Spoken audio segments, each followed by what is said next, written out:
like it's getting bigger from the last shot I took.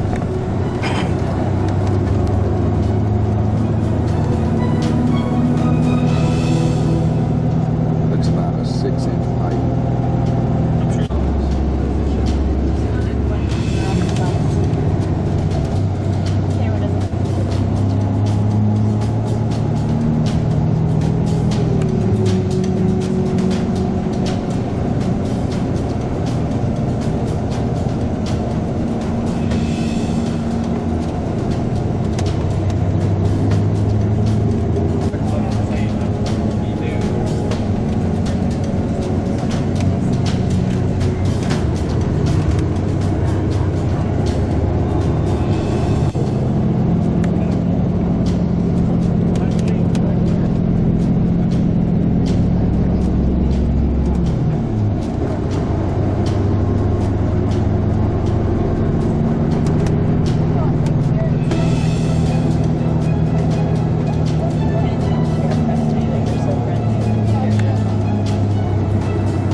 Excavating Tal Hammam, which is about 10 times bigger than Kerbet Standard. We are fortified. We're in the intermediate Bronze Age. So now we say that she's a fortified town, we're a fortified city. So things change. Just takes a couple of years and all of a sudden the whole landscape of archaeology changes. Period in situ inscription ever found at an archaeological site from, say, the more ancient world, from the Old Testament times, identifying a city. You don't find a sign that says, "Oh, welcome to Ashkelon," or "Welcome to Jerusalem." You don't.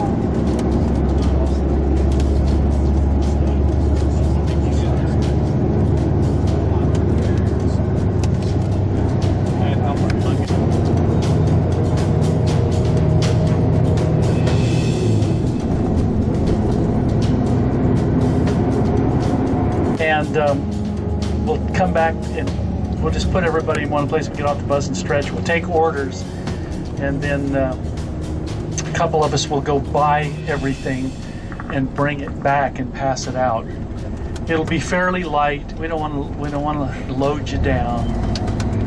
So, but just something to fill the tummy, get you a little energy. Yeah, there's fruits and vegetables and all kinds of nuts, just like on the bus. They're not listening to me. I got it.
Bronze Age city.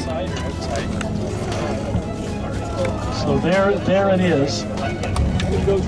Now, the most important thing about it is in the Bible that Moses did come through here, but there's nothing here dating to the time of Moses, seemingly, except the site is mentioned in the Egyptian map lists and Egyptian annals.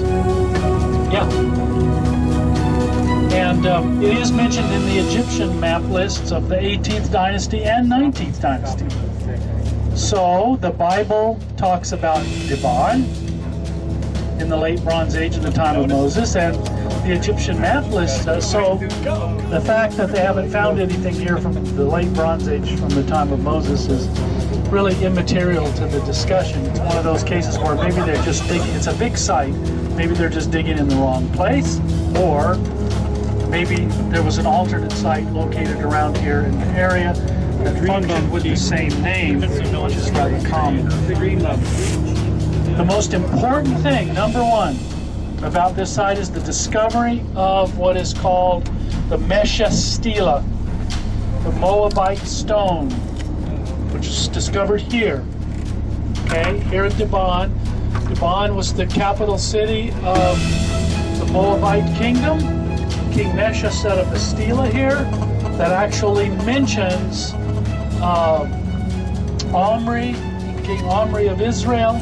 So it's very important because it actually, the Bible mentions Mesha, Mesha mentions Omri in the Bible, and Ahab and that dynasty, the dynasty of Omri.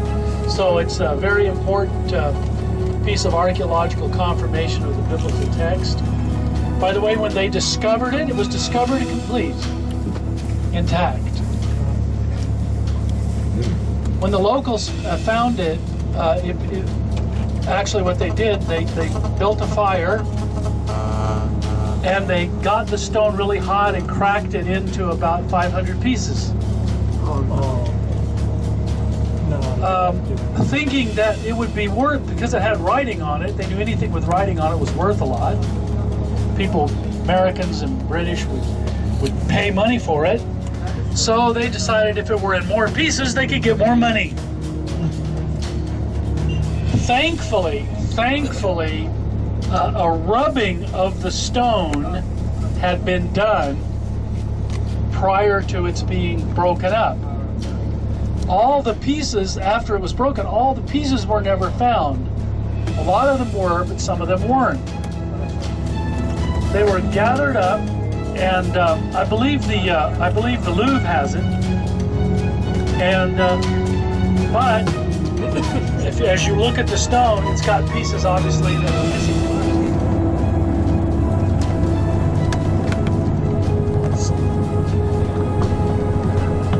This may be one of the least touristic sites that we'll visit on the entire trip.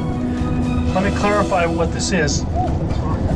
Moab in the Bible is also known as the land of Ar, A-R, the land of Ar. The main city in that region, the main city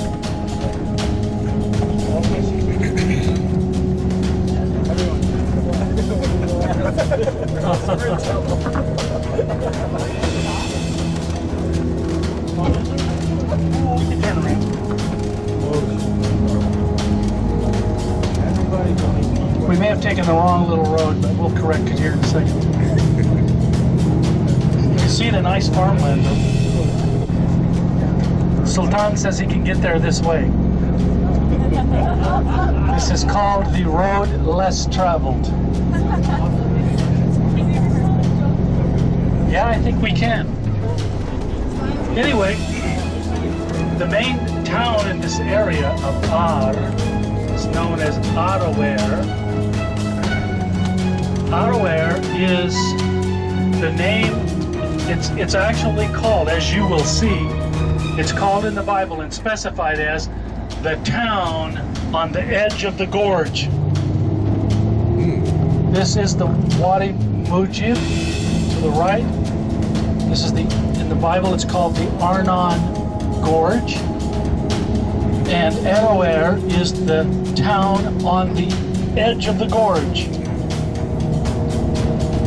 Now it is said that the border of Reuben and Gad, the Reubenite border, ran from Aroer on the edge of the gorge. The eastern border was Aroer.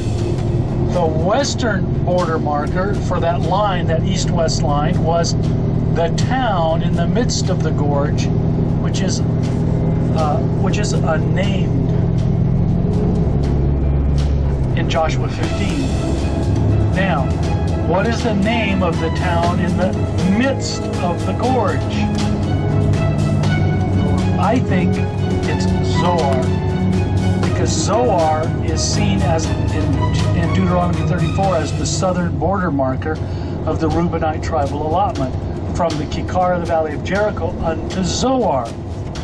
And therefore Zoar has to be north of Moabite territory and not in Moabite or Edomite territory, simply because one reason. God said you cannot have any part of Moab, you cannot have any part of Edom, and therefore why would the southern border marker of Reuben be in a territory like Moab or Edom, which God forbade the Israelites to have any part of whatsoever? So I believe that the town in the midst of the gorge is Zoar, and that makes perfect sense with the location of Zoar on the Madaba map and the location of Zoar in the Roman and Byzantine period in general, simply because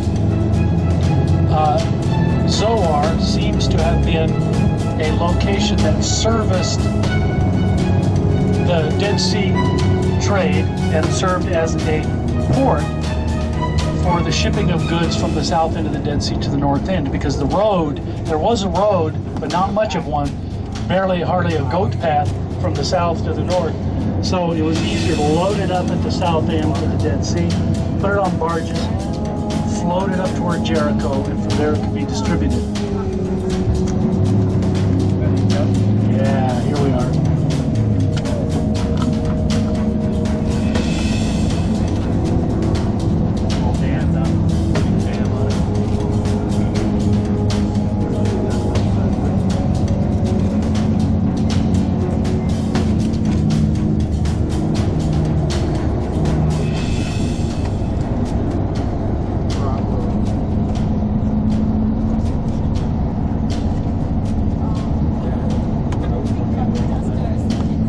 Clearly is a natural division between two major kingdoms.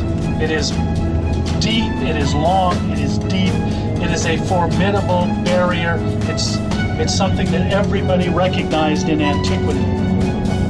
So this is a key location, a key border. And I see Aroer straight ahead, so we're right on target.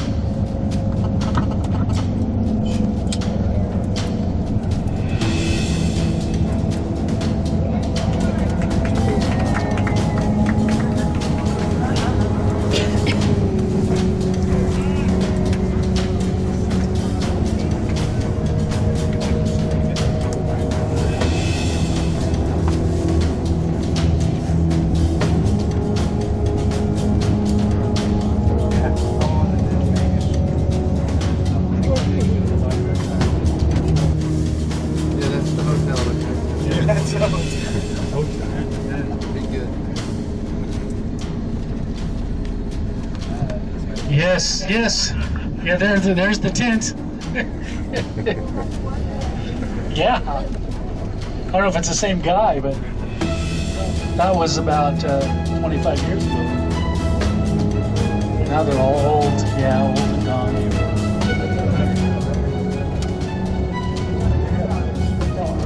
Or is she just running the perimeter? We'll just walk straight. Okay, we're good. Oh, yep. That looks like something I shouldn't have been stepping in.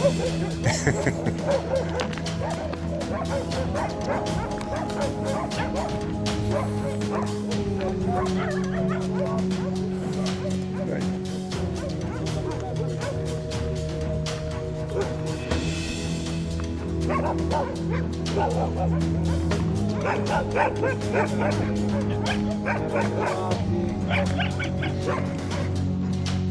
What'd you say? I did. That's a party chicken.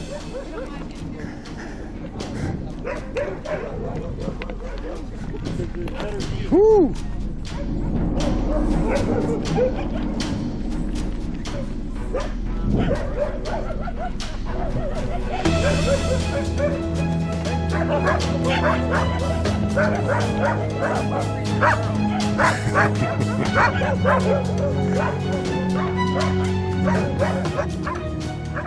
Here she comes.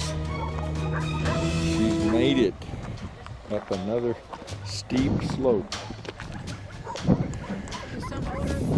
Wow, this thing really does sit on the edge, doesn't it? Whew.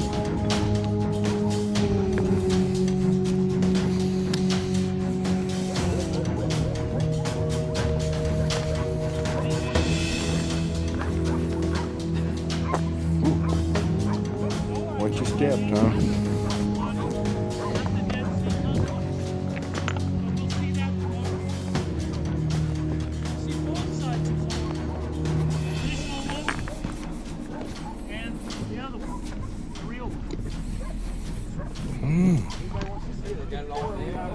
All right.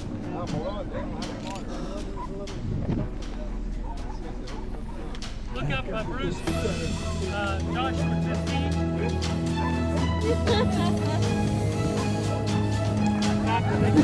Joshua several times. Aroer on the edge of the Lord. Just listening over and over. Yeah, this is what we saw online, didn't we? Yep. Here it is.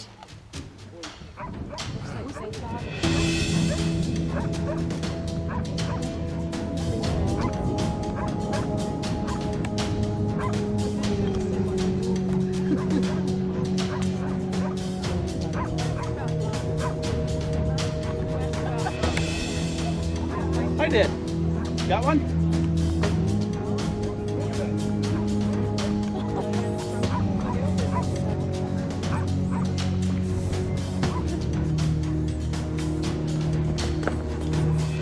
This is probably the trail you want to take.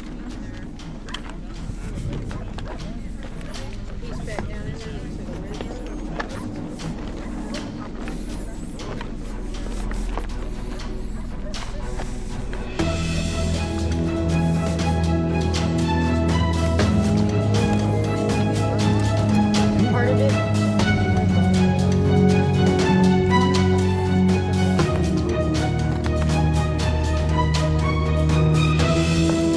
Buried somebody here, or they're digging because there's a bowl right here. So they'll come in, a digging spot, and whatever they find, they take it and they sell it. Which makes me want to get in here and start You know digging. what you call like a poacher? What is that? Grave. Brandy's finding pieces of bone in there. Uh-huh.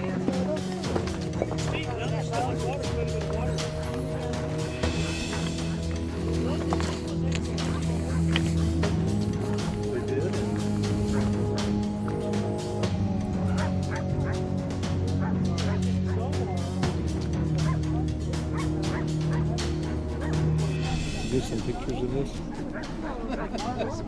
Hmm? Yeah, there are. It looks like the water's been...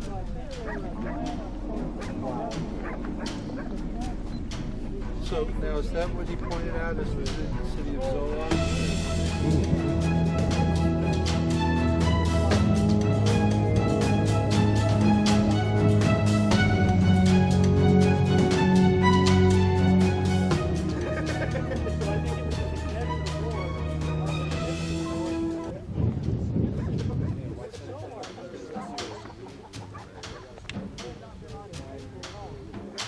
taking your GPS What's that? on it? So are you getting your lat longs or GPS or No. light meter? No, that's just it's a HD video camera. Oh, okay. It's just like there's no zooming to it. It's just for landscapes and whatever. But it just one last thing to. Yeah. I don't need another. I got this, and that's enough to lug around. I hear you. It is really amazing. Never have. Only in my heart. No, I have exactly the same as me. I've expressed it, explained it, and talked about it for almost 40 years down at Bend. And now it's starting to come to life, you know? It's just amazing. I mean, you know, it's a picture. Oh, just But we could easily find our way down to that little village and be immersed in the reality of it all, huh? It's just amazing.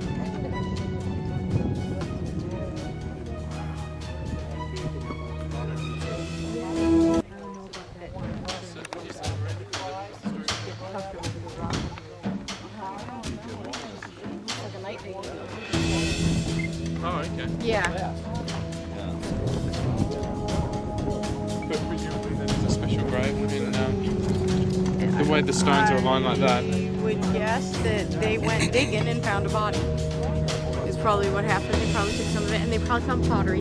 So they took the pottery out and they probably resold it, assuming it's not one of their burials and their Right. given but the the way decay this- of the bone and everything like that, I would say it's pretty old. But if you're looking at the way the stones are arranged just directly around the body though, that No. they're It's very, probably- very square.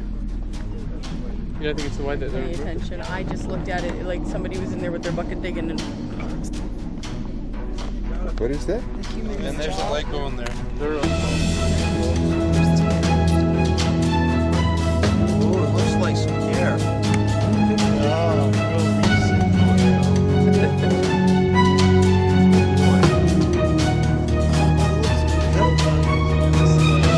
Forensic medicine. Oh man, we might be next.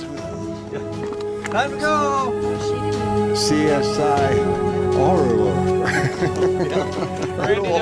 Aroer.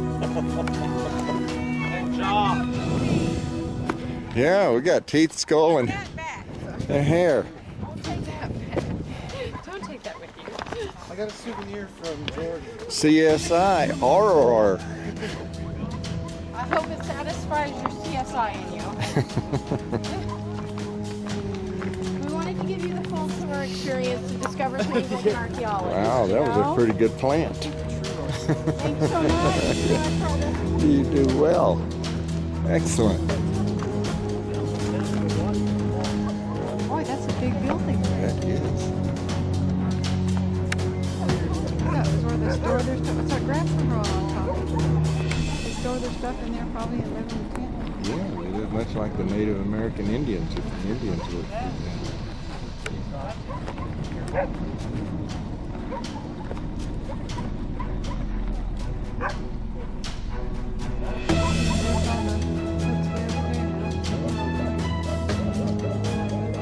Keep the dogs from barking.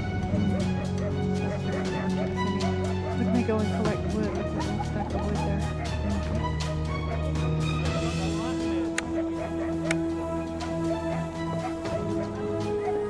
Yeah, I saw driving past one of the olive yards, olive orchards. I saw a big pile of stumps that had been cut off about a foot up. Olive trees, that big around, and They're spotting some. and then they piled up. We pulled out the roots. They cut off the stump and pulled out the roots, and they piled them up in a big pile, and they're all dried and dead. And it was just old. The power line. All the way running all the way over there. But not over Oh, we shut. Oh, okay.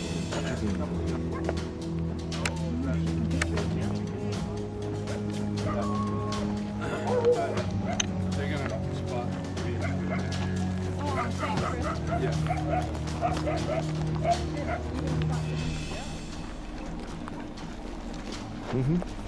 Oh, this is going to be a ski slope.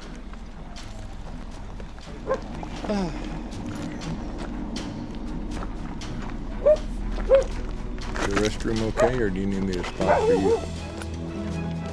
Okay.